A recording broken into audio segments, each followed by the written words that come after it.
तर सातारा पोलीस अधीक्षकांच्या निलंबनाच्या मुद्द्यावरून नीलम गोरे यांचं स्पष्टीकरण आलंय। अनिल परब यांच्याकडून दिशाभूल करण्याचा प्रयत्न करण्यात आल्याचा आरोप गोरेंनी केलेला आहे।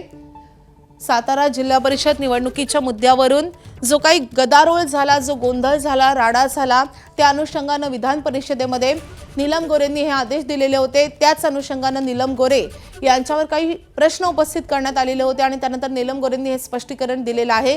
पोलीस अधीक्षकांच्या निलंबनाचे आदेश दिले नव्हते असेही त्यांनी स्पष्ट केले। प्रशासनाला केवळ निर्देश दिल्याचं गोरेंनी स्पष्ट केलंय। एबीपी माझा, उघडा डोळे बघा नीट।